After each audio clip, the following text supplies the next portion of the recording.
Hello everyone, welcome back to my channel that is Jia Shenki Medical Education, and today's topic is about serous fluid analysis.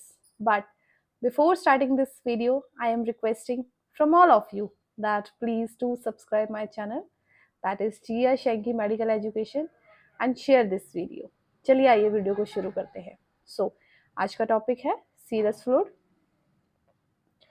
So serous fluid में देखिए, the fluid contains in the closed cavities of the body is known as serous fluid.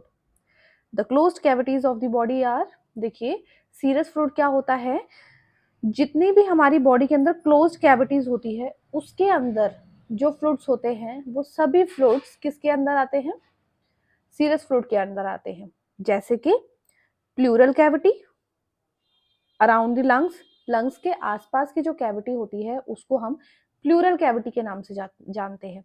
इसीलिए pleural cavity के अंदर जो fluid होता है वो serous fluid के अंदर आता है, उसका नाम होता है प्लूरल फ्लूइड.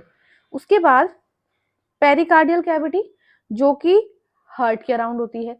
सो हार्ट के अराउंड पेरिकार्डियल कैविटी होती है, दैट मीन्स वहां पे जो फ्लूइड है वो पेरिकार्डियल फ्लूइड है, वो भी सीरस फ्लूइड के अंडर आता है.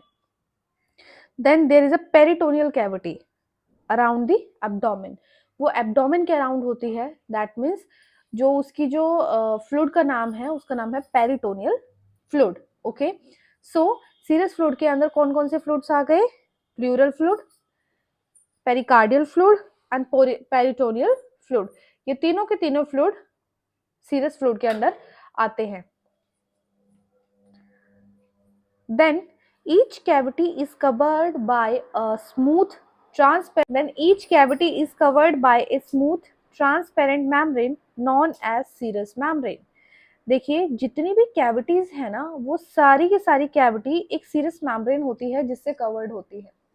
वो सीरस मेम्ब्रेन क्या है, वो जो सीरस कैविटीज होती है वो ट्रांसपेरेंट होती है, they are very smooth. And ये जो कैविटीज होती हैं ये सारी कैविटीज ये जो मेम्ब्रेन्स होते हैं ये सभी कैविटीज को कवर अप करके रखती हैं. सो इसके अंदर ये फ्लूइड रहता है. It is durable double layered membrane, ये जो मेम्ब्रेन्स होती हैं डबल लेयर मेम्ब्रेन होती हैं and consist of mesothelium and underlying elastic fibrous connective tissue. इसके अंदर कनेक्टिव टिश्यूज होते हैं, कौन से, mesothelium and underlying elastic fibrous connective tissues होते हैं इस मेम्ब्रेन के अंदर. The space between the two layers is filled with a fluid known as serous fluid. ये जो दो लेयर हैं इनके बीच का जो स्पेस होता है उसके अंदर फ्लूइड होता है, उस फ्लूइड को हम बोलते हैं सीरस फ्लूइड. ठीक है, अब आपको पता है कि सीरस फ्लूइड के अंदर pericardial, peritoneal and pleural fluid ये तीनों के तीनों इसके अंदर आते हैं, क्योंकि जितनी भी क्लोज्ड कैविटीज है उसके अंदर जो फ्लूइड होता है वो सीरस फ्लूइड के अंदर आता है. उसके बाद the fluid is an ultra filtrate of plasma which is continuously formed and absorbed. जो फ्लूइड है इसके अंदर ये तीनों कैविटीज के अंदर वो जो फ्लूइड है वो फ्लूइड प्लाज्मा का अल्ट्रा फिल्ट्रेट होता है, विच इज कॉन्टिन्यूसली फॉर्म्ड, जो कि कॉन्टिन्यूसली फॉर्म भी होता रहता है, बनता रहता है एंड अब्सॉर्ब भी होता रहता है, and living behind a small amount in the cavity, और थोड़ा थोड़ा पार्ट उसका कैविटीज में रहता है. It lubricates the surface of the membranes which allows frictionless movement of the enclosed organ. देखिए जो हार्ट है, लंग्स है एंड एब्डोमिनल एरिया है, आपको पता है कि ये सभी मूवमेंट करते हैं. जब हम ब्रीदिंग लेते हैं लंग्स मूवमेंट करता है, जब हार्ट बीट होती है तब हार्ट मूवमेंट करता है. सो यहाँ पे मेम्ब्रेन्स हैं, ये दो लेयर जो मेम्ब्रेन्स होती हैं जब हमारे बॉडी में मूवमेंट होता है ये आपस में फ्रिक्शन क्रिएट ना करें, आपस में घिसे नहीं, फ्रिक्शन ना क्रिएट हो, उसके लिए इसके अंदर फ्लूइड होते हैं. ये जो फ्लूइड है ये इन दो मेम्ब्रेन्स के बीच में रहते हैं एंड मूवमेंट को बहुत इजी बनाते हैं एंड फ्रिक्शन रिड्यूस करते हैं. सो इसीलिए लिखा है ये एक्ट करता है एज एन लुब्रिकेंट, ये लुब्रिकेंट की तरह काम करता है. ठीक है, मेम्ब्रेन के सरफेसेस पे, जो कि अलाउ करता है फ्रिक्शनलेस मोमेंट्स को. उसके बाद देखिए कुछ टर्म्स हैं उनको देख लीजिए, जैसे कि एफ्यूजन. एफ्यूजन का मतलब क्या होता है, an increased collection of fluid in any serous cavity of the blood body. Body की किसी भी सीरस कैविटी, चाहे वो प्लूरल है, चाहे वो पेरिटोनियल है या फिर वो पेरिकार्डियल है, उसके अंदर जो फ्लूइड है अगर उसकी मात्रा बढ़ जाती है that is known as effusion. क्या बोलेंगे? एफ्यूजन बोलेंगे।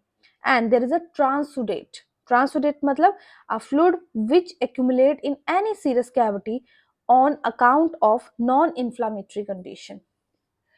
ट्रांसुडेंट में क्या होता है कि इसमें जो फ्लूइड है वो कैविटीज के अंदर एक्यूमुलेट होता है, लेकिन यहाँ पर कोई नॉन इन्फ्लामेटरी कंडीशन रहती है, कोई इन्फ्लामेटरी कंडीशन नहीं रहती है।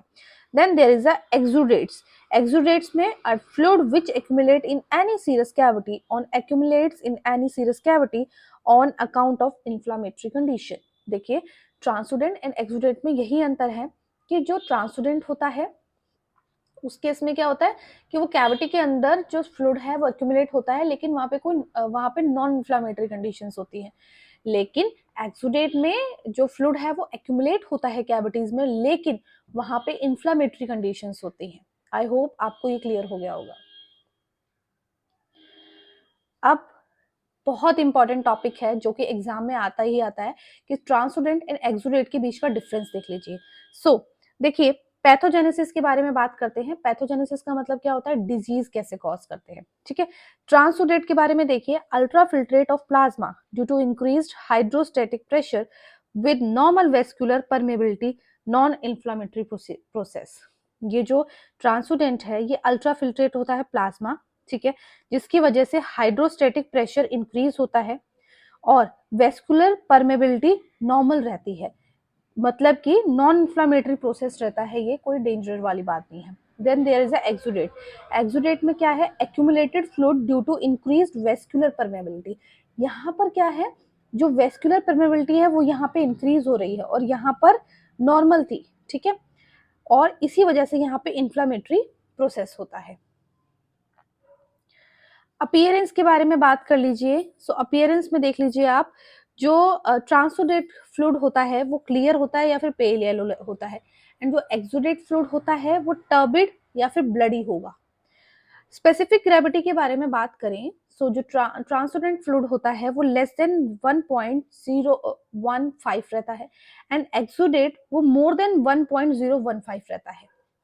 प्रोटीन कंटेंट में बात करें, सो ट्रांसुडेंट में लेस देन 2.5 ग्राम पर डीएल प्रोटीन कंटेंट रहता है, एंड जो एक्सुडेट होता है उसके अंदर मोर देन 2.5 ग्राम पर डीएल प्रोटीन कंटेंट रहता है, जिसकी वजह से इन्फ्लामेटरी कंडीशन और भी इंक्रीज होती है। Then there is a cell count, WBC के बारे में। ट्रांसुडेंट के अंदर सेल काउंट हमेशा लो रहता है एंड एक्सुडेंट के अंदर सेल काउंट हाई रहता है, क्योंकि यहाँ पे इन्फ्लामेटरी कंडीशन है। Then there is a types of cells. So देखिए, ट्रांसुडेंट में few lymphocytes and mesothelial cells दिखते हैं, कुछ लिम्फोसाइट और मेसोथेलियल सेल अपीयर होते हैं। ट्रांसुडेंट एक्सुडेट में न्यूट्रोफिल्स, लिम्फोसाइट्स, जो न्यूट्रोफिल्स है वो एक्यूट कंडीशन में दिखते हैं एंड जो लिम्फोसाइट होते हैं वो क्रॉनिक इन्फ्लामेशन में दिखते हैं, ठीक है। Then there is a red blood cell. जो रेड ब्लड सेल होते हैं वो ट्रांसुडेंट में हमेशा अब्सेंट होंगे, एंड जो एक्सुडेट होता है उसमें more than 1 lakh, specially in malignancy more than 1 lakh होते हैं, और मेलिग्नेंसी होगा तो उसमें तो और भी ज्यादा रहते हैं, ठीक है। देन बैक्टीरिया के बारे में बात करें, सो ट्रांसुडेंट में बैक्टीरिया जो होता है वो एब्सेंट रहता है एंड एक्सुडेंट में जनरली प्रेजेंट रहता है। लैक्टेट डिहाइड्रोजिनेज जो कि एक एंजाइम है जो कि ट्रांसुडेंट में लो रहता है एंड एक्सुडेंट में हाई रहता है। पीएच में बारे में बात करें, ट्रांसुडेंट का जो पीएच होता है वो मोर देन 7.23 रहता है, एंड जो एक्सुडेंट होता है उसका लेस देन 7.23 रहता है। ग्लूकोज का जो वैल्यू होता है वो जैसे प्लाज्मा में होता है वैसे सेम फ्लूइड में रहता है, एंड जो एक्सुडेट होता है उसमें वो लो रहता है। क्लॉट फॉर्मेशन में देखें तो जो ट्रांसुडेंट होता है उसमें किसी भी तरीके का क्लॉट नहीं दिखता है, लेकिन एक्सुडेंट में clot steadily due to high content of fibrinogen. Fibrinogen का कंटेंट हाई होने की वजह से एक्सुडेंट के अंदर क्लॉट फॉर्मेशन दिखते हैं। एलडी के बारे में बात करें, सो लेस देन 200 आयु रहता है, एंड इसमें लेस देन मोर देन 200 आयु रहता है। कंडीशंस देख ले, सो कंजेस्टिव हार्ट फेलियर में ट्रांसुडेंट दिखता है, एंड जो एक्सीडेंट है वो पस के केसेस में दिखाई पड़ता है। सो गाइस, ये था सीरस फ्लूइड के बारे में, सीरस फ्लूइड के एनालिसिस के लिए मैं हर एक फ्लूइड के लिए सेपरेट वीडियो बना रही हूँ, जिसमें आपको पेरिटोनियल फ्लूइड की जानकारी मिलेगी प्रॉपर, उसका एक सेपरेट वीडियो होगा। ऐसे ही कार्डियल का है, ऐसे ही प्लूरल फ्लूइड का सेपरेट वीडियो आपको मिल जाएगा मेरे चैनल के ऊपर। आपको जाके प्लेलिस्ट में चेक करना पड़ेगा हेमाटोलॉजी की, and you will get it. Okay, so guys ये यही तक था। एंड जो बाकी के जो फ्लूइड्स की इसके एनालिसिस है वो सेपरेट वीडियोस आपको मिल जाएंगे मेरे चैनल पे। सो गाइज अगर आपको ये वीडियो पसंद आया हो तो प्लीज आप मेरे चैनल को सब्सक्राइब करें, जिसका नाम है जिया शेंकी मेडिकल एजुकेशन। एंड अगर सब्सक्राइब किया हुआ है तो बेल आइकन को जरूर हिट करें, ताकि नेक्स्ट वीडियोस का नोटिफिकेशन आपको टाइमली रिसीव हो जाए आपके यूट्यूब चैनल पे। एंड गाइज अगर वीडियोस आपको पसंद आती हैं तो प्लीज मेरे चैनल को लाइक कर दें, शेयर करें अपने फ्रेंड्स के साथ, कलीग्स के साथ। एंड कहाँ से आप मेरी वीडियो वॉच कर रहे हैं प्लीज बताएं कमेंट्स में, जानकर बहुत खुशी होती है। And please to support women empowerment. Thank you very much.